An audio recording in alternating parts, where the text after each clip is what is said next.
If you are planning to file a DS-160 form, this video is for you. I have done this multiple of times. I think I have done this more than 100 of times. Basically, you need to search DS-160 in your Chrome browser.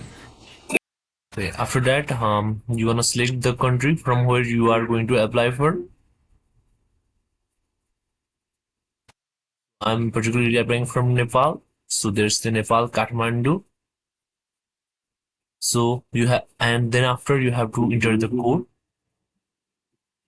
So you're gonna have two options, either start or retrieve your application. Right now we are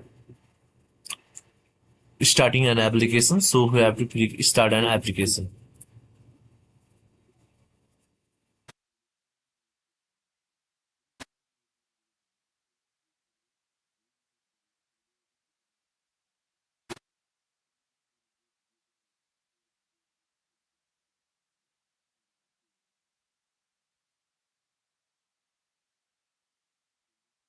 So you have to basically click here, I agree. And after that, you have to copy the DS-160 application ID, that is AAA00F1C2FG. And after that, you have to create a password to retrieve this ID. So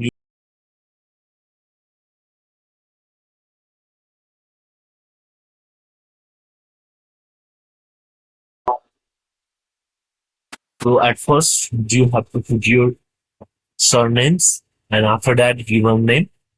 So for example, I have put my SEZO and you have to put your name and my name. I have put my name as a Sam. If you want to put your full name in edit, you can put there or you can just skip that part. And if your name resembles for a telecode, you have to put or you can skip that and your sex and your date and place of birth. So I'm just putting randomly. So I have put city New Delhi, state province. I have skipped that part, but make sure you guys apply for that.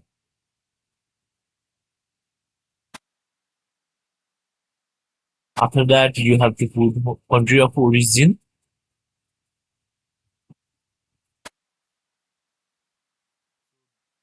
So after that, you have to indicate do you hold any like dual nationality? I doesn't hold, so I have to just no. If you hold, you can have to put double and that NID. It's not compulsory. It's better you if you have to submit it. And after that, purpose of your trip, definitely it will be for F1 visa. So category wise, F1 is the student visa, main applicant visa. And if you have make any specific plans, you have to put there. Or if you don't haven't make any specific plan, just click no. You can skip that part.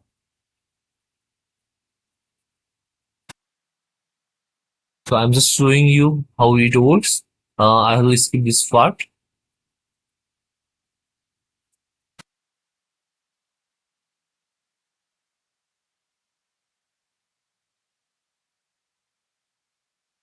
After that, intended date of arrival, make sure to put the date of arrival in your I-20.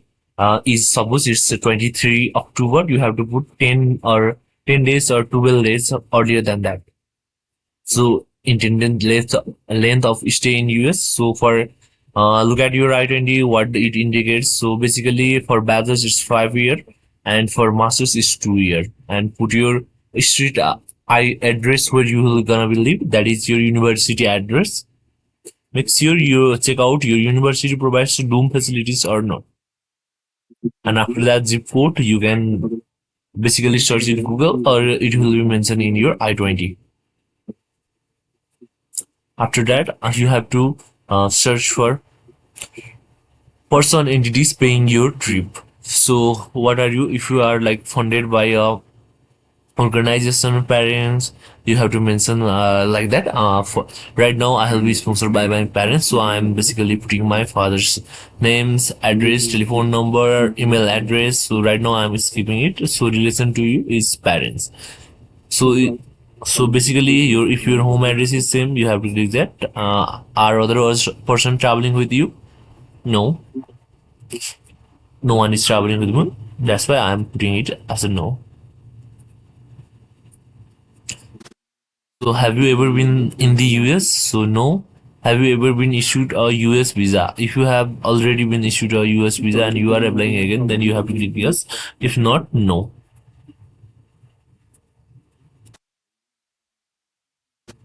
So if you are clicking, you have to mention when it was issued and visa number, issue date and visa number mainly.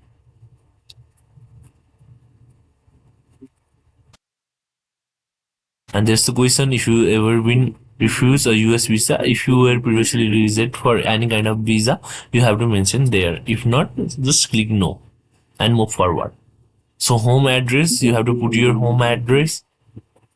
So I have put on my home address, city, state, province. What is your state, province? You have to put that and search for your postal zone, zip code.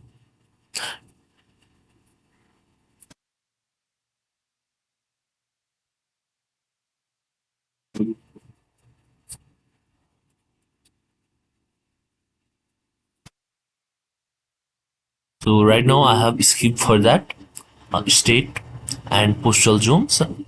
You have to mention yours. Is your mailing address same? If it is the same, then you have to click yes. If not, then no. And then you have to put your phone numbers. You have secondary, you can put it, it's your choice. Have you used any other numbers in the last year? If you have used, just put in there. Not, then, and then you have to Gmail. If you have additional Gmail ID, mention that. If not, it's all right. And then comes the social media part, and you have to mention and like at least 2 to 3 social medias. I would prefer mainly Instagram, Facebook, and the TikTok. If you are using Instagram, just to share your link, profile link there, and you can if you want to add more, there's the add another option, you can add there. And if you want to add any other rather than that, there is also option, you can see that. And after that, you need to add a password, the city where it was made, and state, province, and after that is issue date and its expiry date.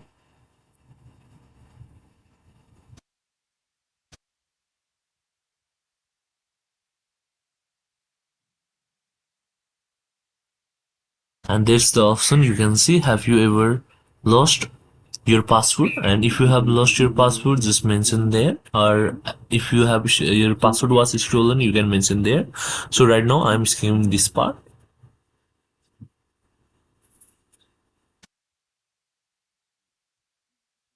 So contact person or organization in the United States to reach out for you. So for me, what you have to write down here is the school official to contact. It will be mentioned in your I-20 in the left side.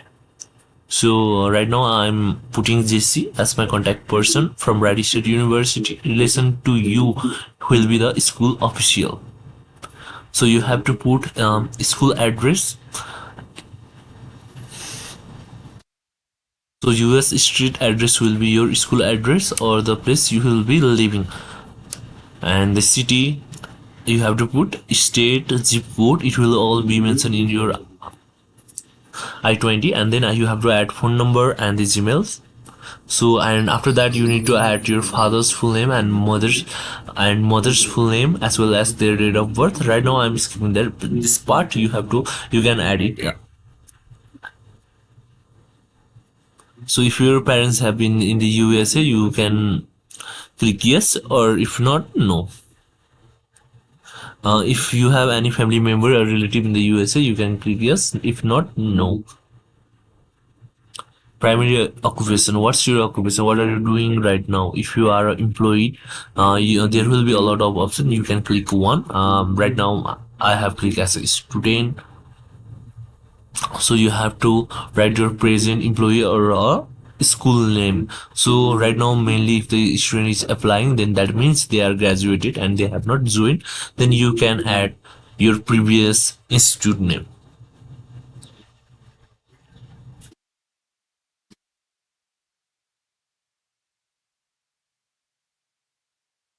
After that, you add there, you have to add when it was started.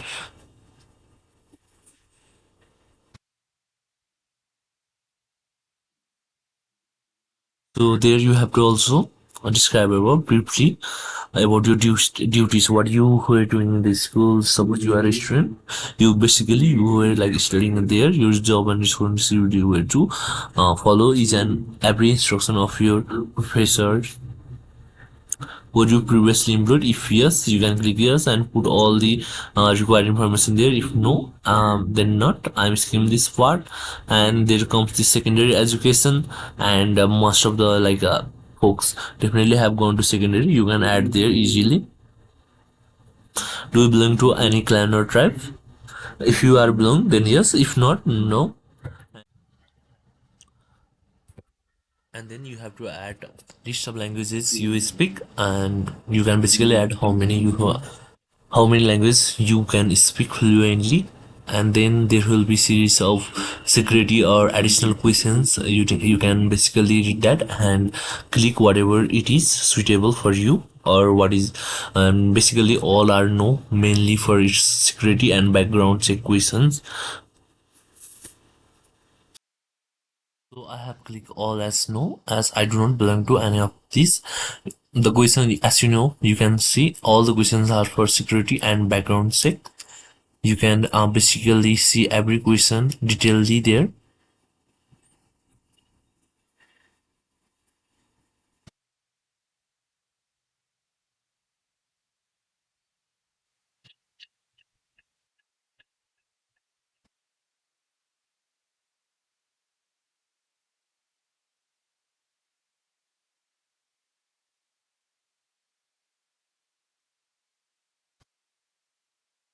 And then additional point of contact information. Here's you have to put any two friends name and contact details, their Gmail ID, phone number. You cannot add your immediate family relatives or your relatives.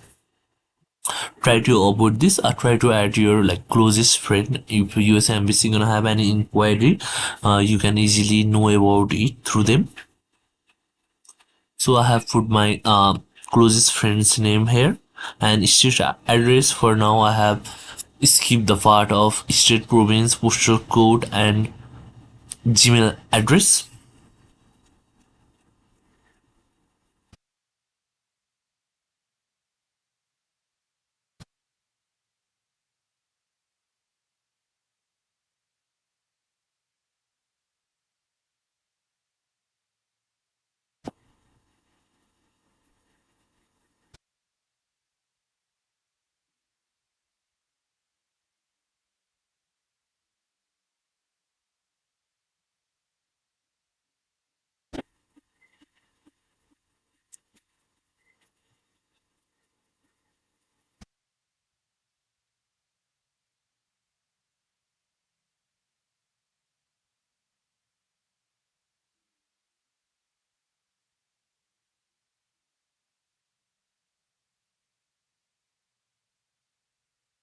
After that, you have to add your service information. Service ID is always in your I-20's left top corner. I have put my service ID here, the name of school which you are going for. I'm basically going for a Wright State University.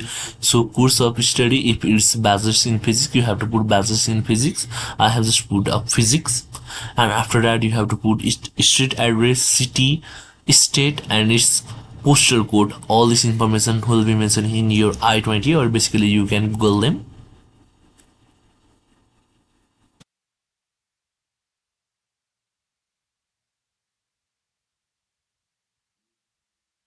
Then the it comes to the last part. You have to put upload your photos. So you can clearly see the description there. What kind of photo does the US Embassy allows? Embassy allows. And then you have to choose and file and upload that. So basically, I have uploaded a AI generated photo.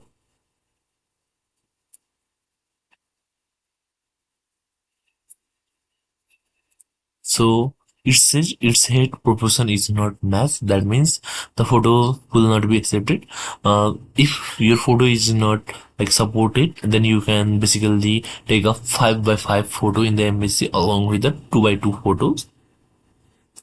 So the last part is checking all your details you have filled is right or wrong. So you're gonna get at the end of every time at the end you're gonna get a chance to edit your details.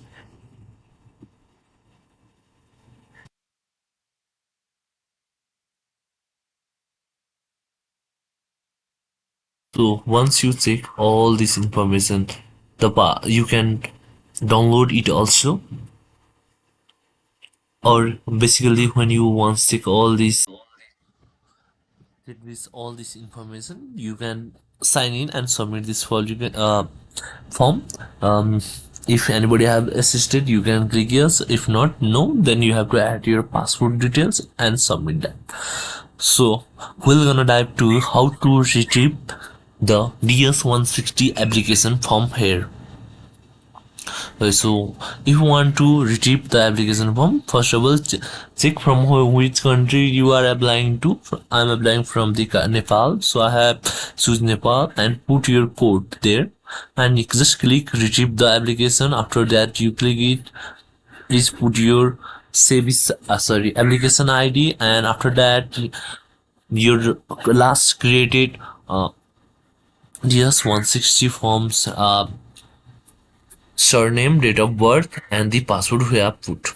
So basically that's how you can retrieve your application. Thank you guys for watching this video till the end.